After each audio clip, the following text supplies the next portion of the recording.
Hi, welcome back. In the last two parts, you've learned about what ISO and what shutter speed should you be using in studio photography, and you saw that that was relatively straightforward. Now, the third setting that is left is aperture. So aperture is just a hole in front of your lens, as you can see in front of you.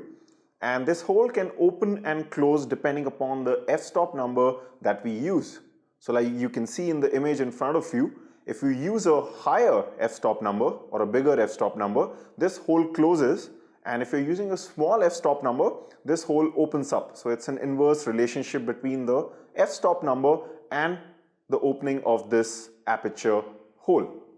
Now, traditionally speaking, you also know that aperture has got to do something with depth of field, which means how much of area is in focus is determined by the f-stop number that you're using. For example, if you use a very small f-stop number, we call it a shallow depth of field, which just basically means that a smaller area will be in focus in your shot, and that means that you get a nice blurred background that we are so used to seeing.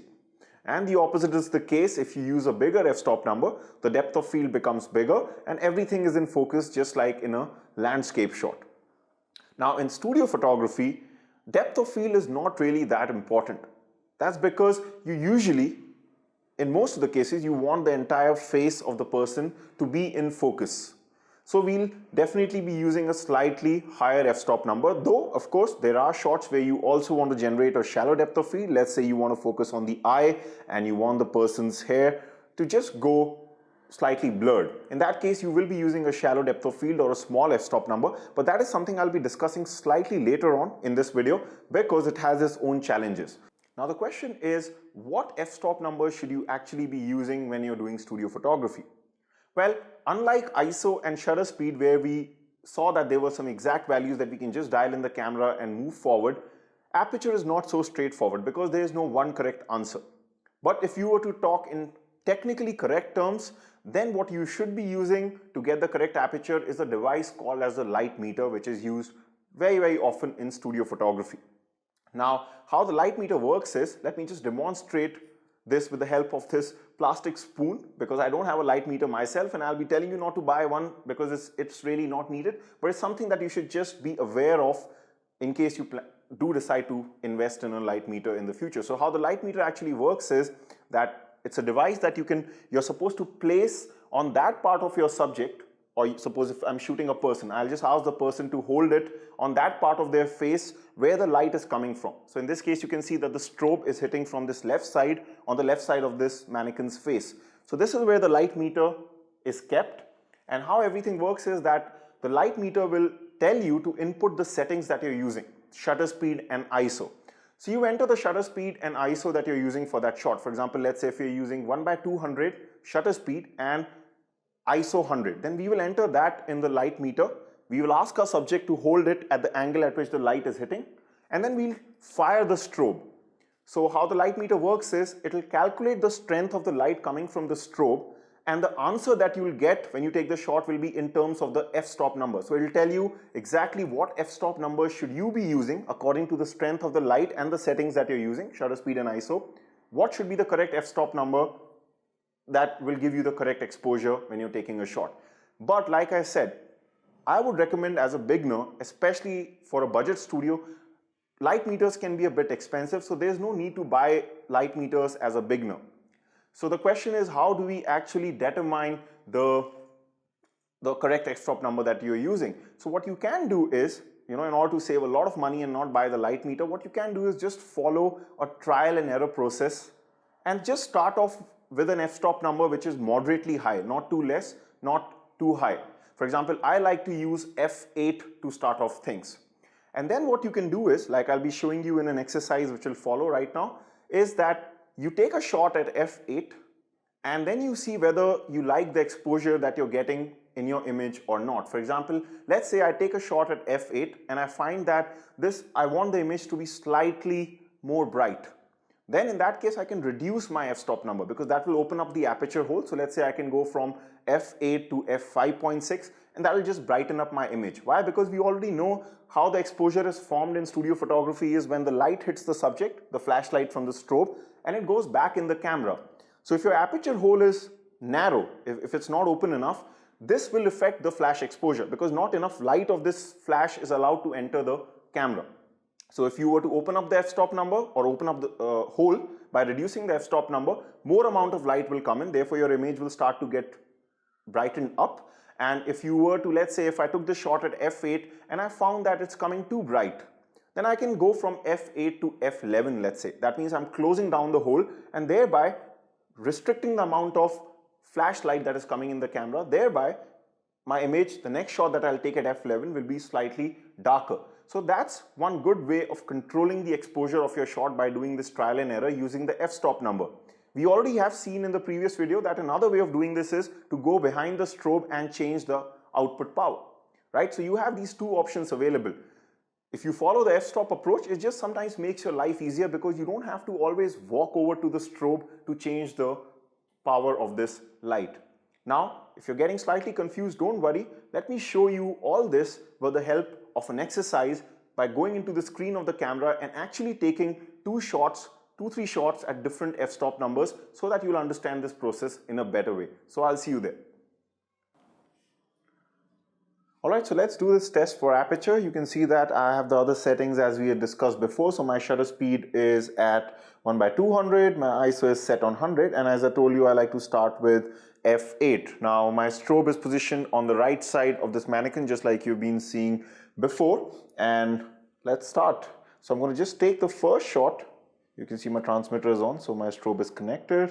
So we're just going to take our first shot at f8, and you can see this is the brightness that we are getting.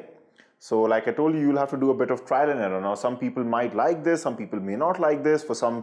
So photography is subjective, right? Some people might think this is too bright, some people might think this is not too bright, or it's probably not to their liking. But of course the correct way is you can use other things like histograms, light meters like I told you, but we want to do this in an easy and fast way, more importantly a budget friendly way. So what I'm going to do is, now let's say if I'm looking at this image again, and let's say I find that this is slightly overexposed and I want to reduce the exposure a bit. So one way of course is that I can go to my strobe light and I can reduce the power of that, or also like we discussed right now, I can also change the f-stop number. So this time if I was feeling it was too bright, let's say I can take a shot at f11 this time. And this is going to close down the aperture hole and is just going to decrease the overall exposure of our image. So you can see that as compared to the last shot, this shot looks better at f11 because we've just been able to decrease the exposure slightly. But just to show you how the f-stop number really makes a lot of difference, let's use a really high f-stop number. So this is going to cut down so much light that our image will be very, very dark. But I'm just showing you how much difference the aperture makes. And since depth of field is not really a problem, so all this won't really have too much of an effect on the visual image that you're seeing, or as far as determining how the depth of field is working. Now let's say if I were to really open up the aperture, so I'm zoomed into 55 mm on my kit lens, and if I were to take the shot at f5.6, can you guess what will happen? We're opening up the hole, so what do you think? More amount of light will come or less amount of light will come? Well, if you said more amount of light, you are correct. And let's take a shot at f5.6. And you can see this time it's really very bright. This is definitely overexposed. So like I told you, I like to start off with these settings, 1/200, f8 and ISO 100, and then just go with my eye and change the settings accordingly. Most of the times you won't really be changing the ISO and the shutter speed. It'll just be the f-stop number that you will be changing sometimes. But that's how Aperture works. And let's get back to the video. All right, that's great. So now you know how the f-stop number functions with your strobe light, and you also know the trial and error process, the small trial and error process that might be required sometimes to get the correct f-stop number. Now, I also told you in the beginning of this video that I would like to answer the query about shallow depth of fields. Now, the problem with achieving a shallow depth of field in studio photography is that because this flashlight is very strong, and if you're using, let's say, a very small f-stop number using a prime lens, let's say if you're using something like f1.8 to get that really nice blurred look on your subject's face, The problem can be that at f1.8 your hole will be the aperture hole will be open too much. Therefore, the amount of light, the flashlight coming in your camera will increase a lot. Therefore, it can easily cause overexposure in your shot. Now, one of the very common ways to correct this problem is to use an ND filter or a neutral density filter, which you can put on the top of the lens, and that restricts the amount of light going into your camera. That's one way to solve this. But again, you should know how to use an ND filter, and you will have to buy an ND filter for that. Another way to do this is to simply not use the strobe's flash unit and do it the incorrect way. That is, you can use the modeling lamp, because we have already seen in the demo before that the modeling lamp is not as strong as the flash unit. Therefore, instead of increasing the ISO like we did in the demo before, you can actually keep your ISO low and rather save all that light by decreasing the f-stop number.